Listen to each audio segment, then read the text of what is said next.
At the tender age of 12, my entire world crumbled during a simple, yet profound, living room conversation.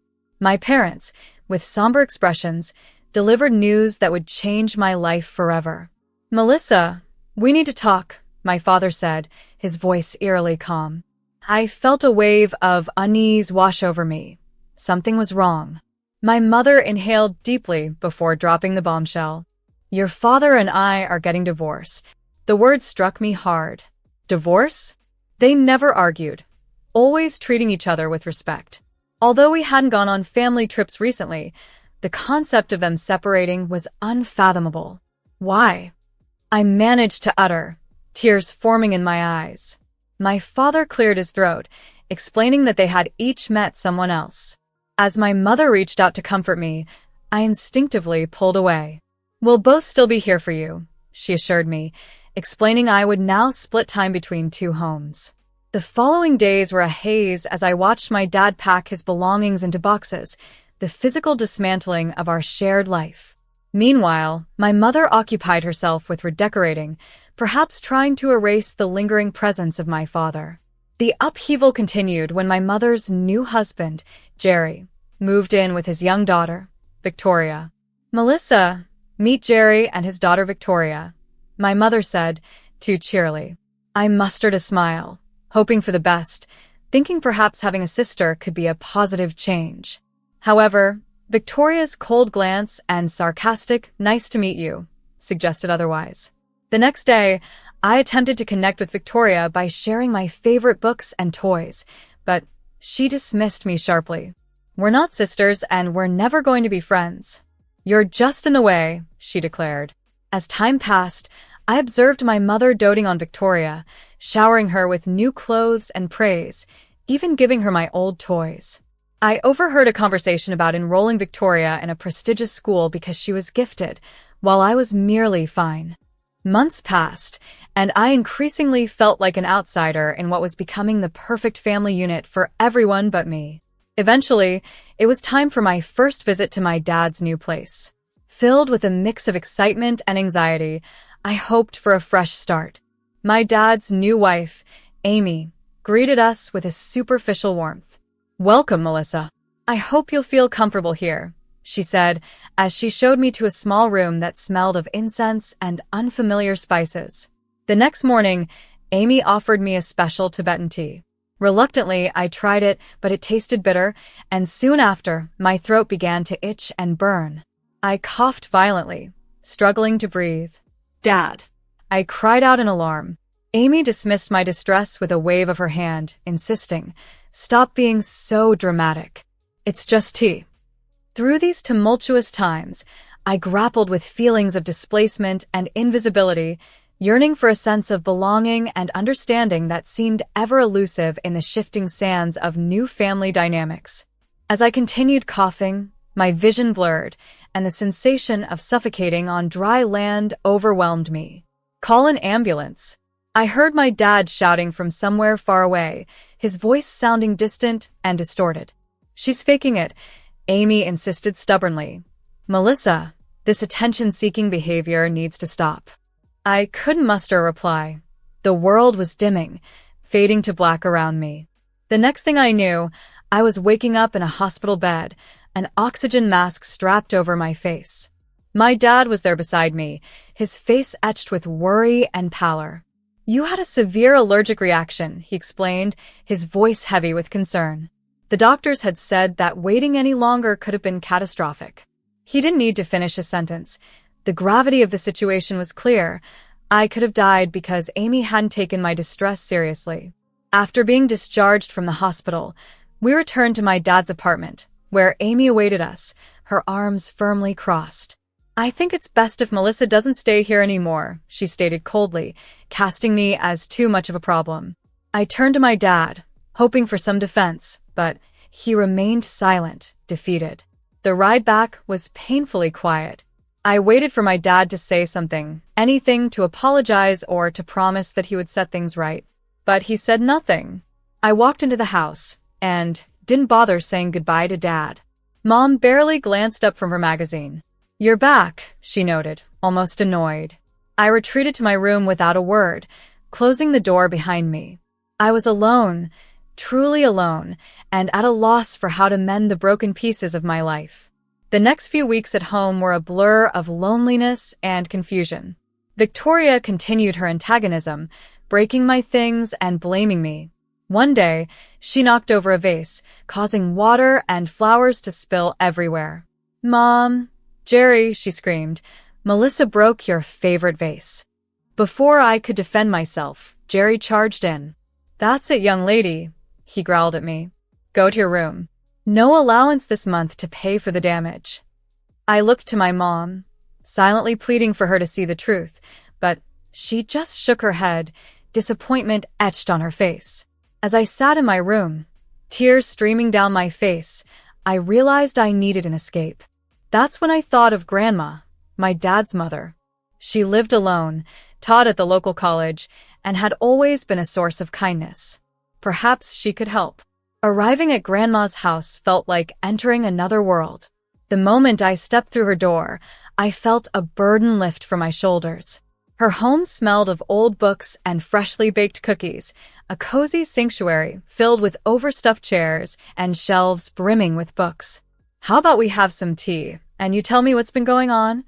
Grandma suggested, leading me to the kitchen. For the first time in months, I felt safe enough to open up. I poured out everything: the divorce, the new families, Dad's neglect, the frightening incident at his apartment. Grandma listened intently, her kind eyes never leaving my face. When I finished, she squeezed my hand gently. "Oh, Melissa, I'm so sorry you've been going through all this alone. You can come here whenever you need to. My door is always open to you." From that day on, Grandma's house became my sanctuary.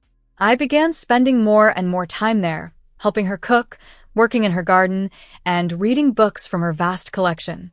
One evening, as we sat in her study, Grandma asked, "How are your grades, Melissa?" I shrugged. "Okay, I guess. Mom's more focused on Victoria's schoolwork these days." Grandma's expression hardened slightly. "Well, that won't do. How about I help you with your studies?" Her offer was a lifeline, extending not just academic help but a reaffirmation of her unwavering support. And so, our after-school tutoring sessions with Grandma began. She was an incredible teacher, bringing even the most mundane subjects to life with intriguing stories and real-world applications. As the weeks turned into months, I found myself spending more and more time at Grandma's house. Initially, it was just the weekends, but soon I was staying several nights a week. Before I knew it, I was practically living there full-time. Oddly enough, neither Mom nor Dad seemed to really notice my gradual shift in residence. When I occasionally went home, Mom would ask distractedly, "Oh, were you at your father's?" Meanwhile, on the rare occasions I saw Dad, he seemed to assume I'd been with Mom. It was during one of these extended stays at Grandma's that a significant issue arose. I returned from school one day to find Grandma looking unusually worried. "Melissa," she began, her tone serious, "there were some people from the guardianship service at your school today." My heart skipped a beat. "What?" "Why?" I asked, anxiety creeping into my voice. Grandma sighed deeply. "Your teacher, Mrs. Lewis, visited your mother's house to discuss moving you to a class for gifted children. When she asked about your whereabouts, your mother said you were living with your father. Mrs. Lewis then called your father, who claimed you were with your mother. It became clear to her that neither of your parents actually knew where you were." I sank into a chair, feeling my legs weaken under the weight of the situation. "What's going to happen now?" I murmured. "The guardianship service has allowed you to stay with me for now," Grandma explained. "But they're going to file a lawsuit to determine your official place of residence." That night, as I lay in bed at Grandma's, I could hear her on the phone in the next room. Her voice was low and intense. She was advocating for me. For the first time in a long while, I realized someone was truly putting me first. The day of the court hearing was daunting. The courtroom was filled with polished wood and stern faces. Mom and Dad sat on opposite sides, neither willing to meet my eyes. It reminded me of my friend Jesse, whose parents had also divorced.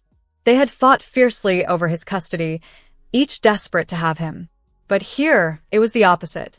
As the judge, a stern-looking woman with glasses, called the hearing to order, the atmosphere was tense. "We are here today to determine the living arrangements for Melissa Wilson," she announced.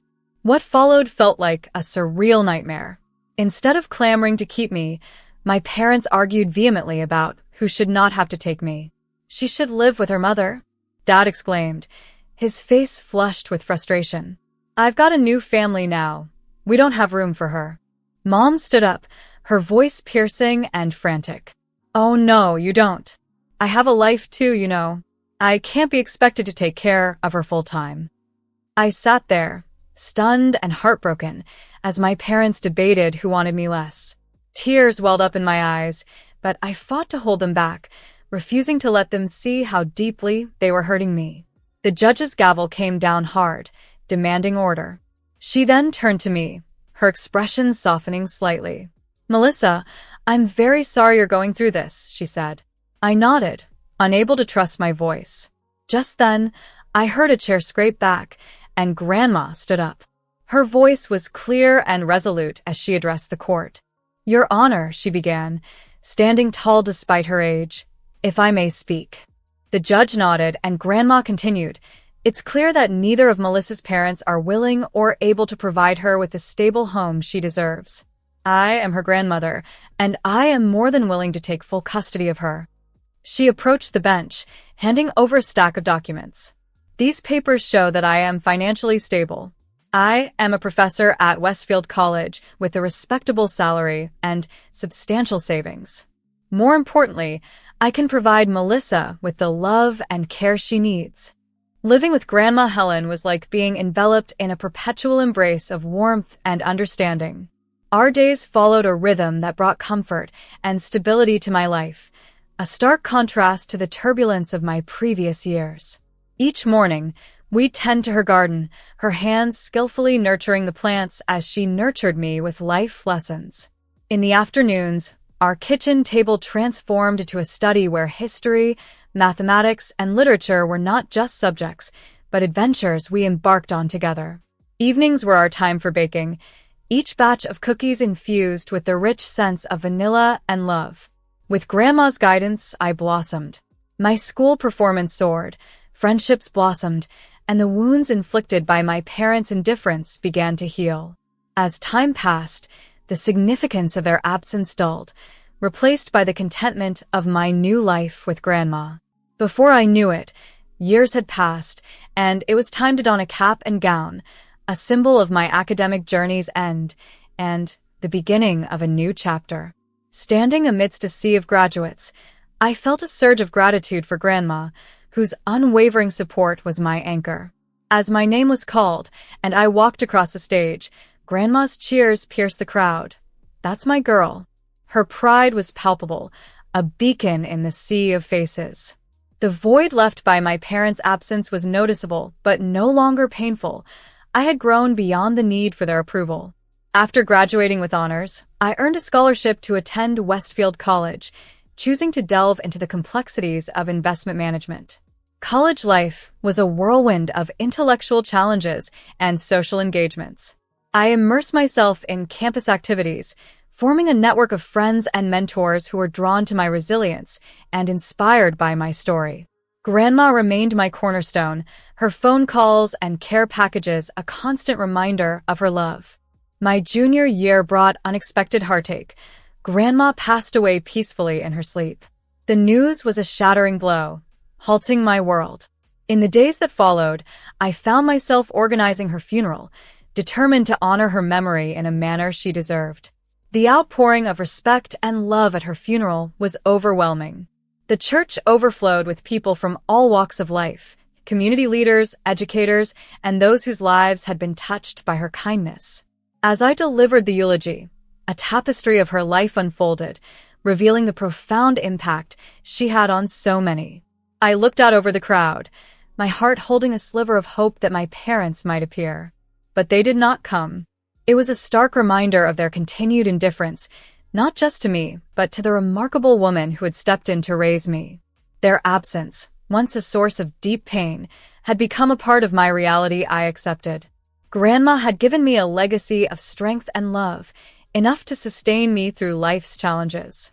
As I stood before the congregation, sharing stories of her wisdom and generosity, I realized that her greatest gift was teaching me that we can choose our family, not through blood, but through the bonds we forge and the love we nurture.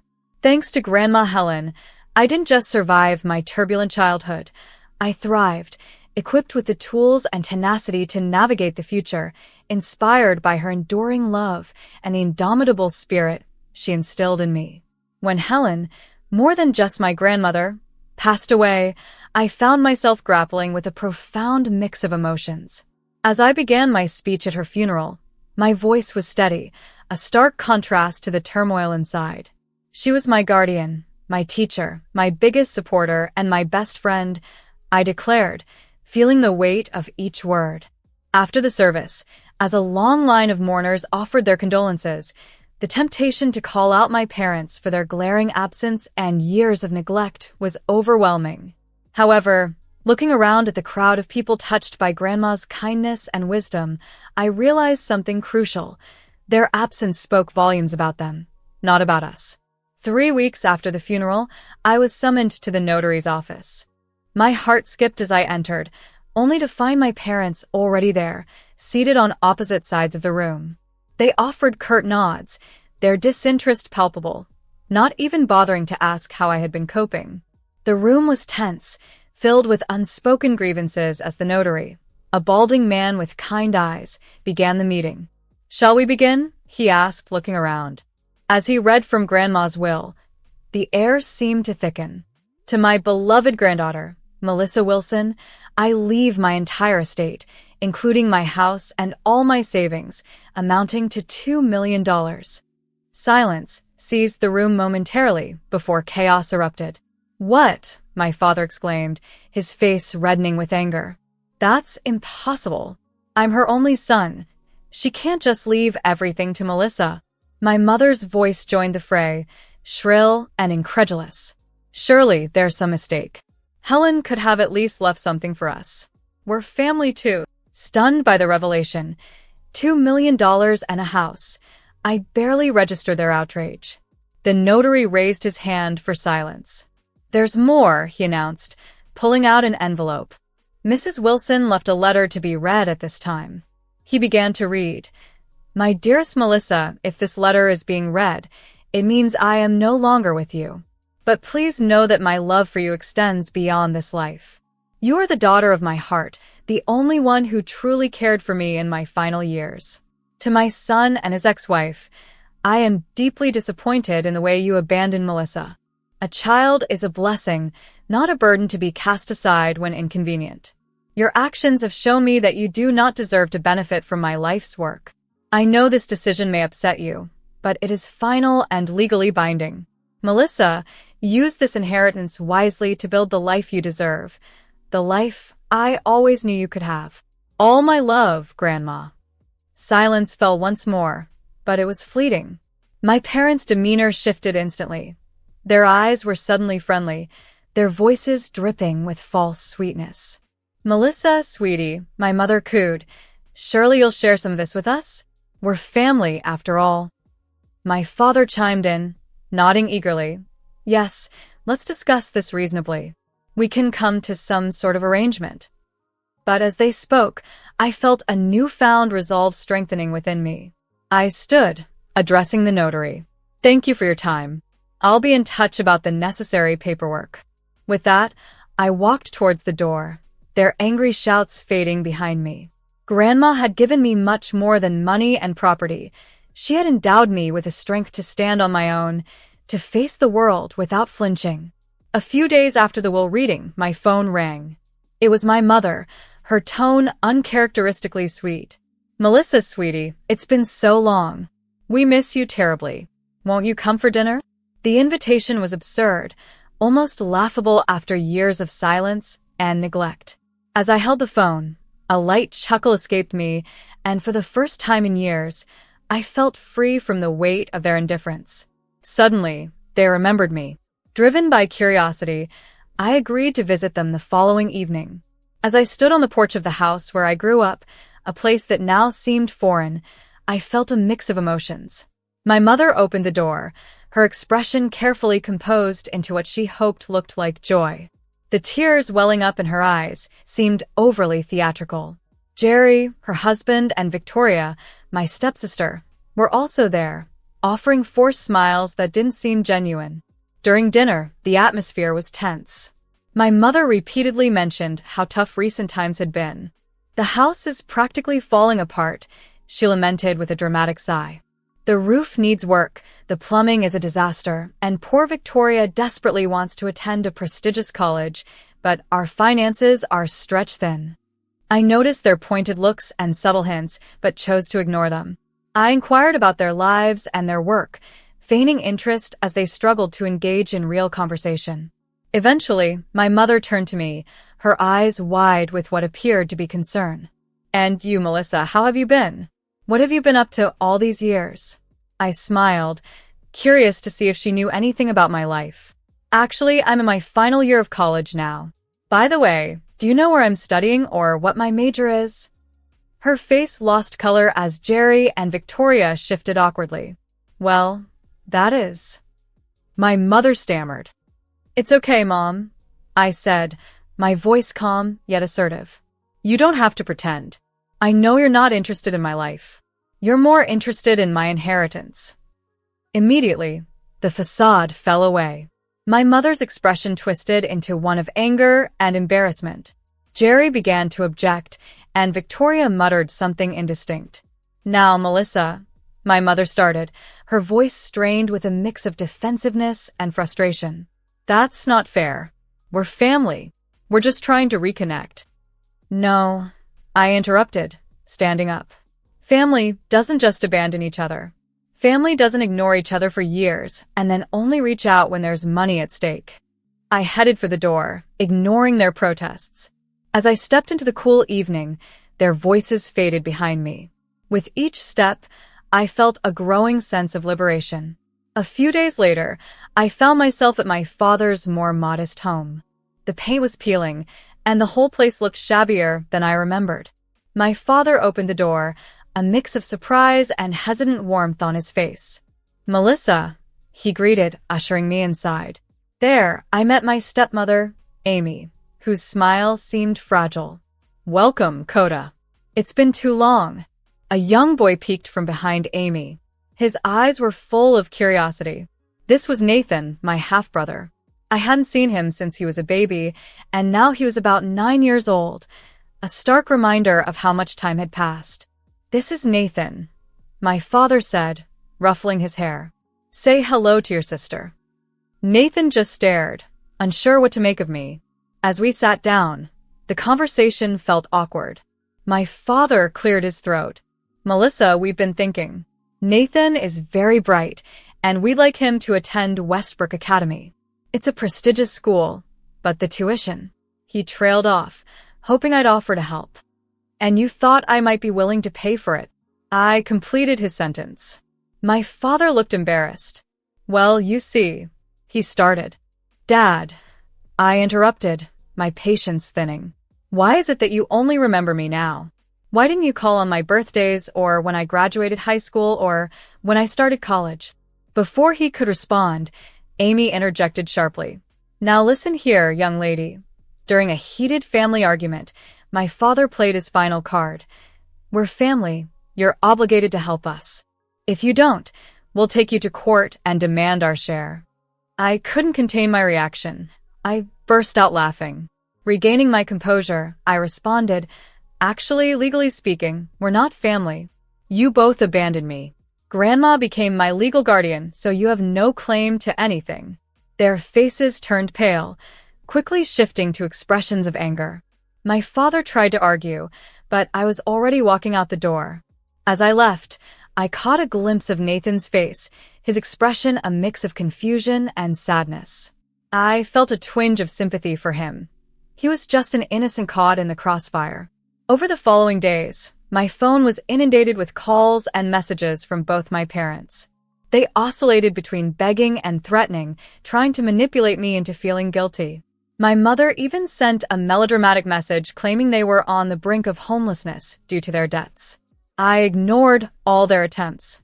Instead, I focused on my upcoming college graduation and the future ahead of me. As I reviewed my bank statement, which reflected the inheritance from Grandma, I felt a deep sense of responsibility. This money was my chance to make a real difference, to build the life Grandma had envisioned for me. Yet, despite my focus on the future, thoughts of Nathan frequently drifted into my mind. He was just a child, unintentionally tangled in adult complications. While I had no plans to support my father or stepmother financially, I found myself pondering if there might be a way to assist Nathan directly down the line. For now, though, I needed to pave my path. As I sat at my desk, exploring investment opportunities and considering job prospects, I was filled with a surge of excitement. The world was open to me in a way it had never been before, and I was eager to explore the possibilities that awaited. This was my time to forge a new path, guided by the values and aspirations Grandma had instilled in me.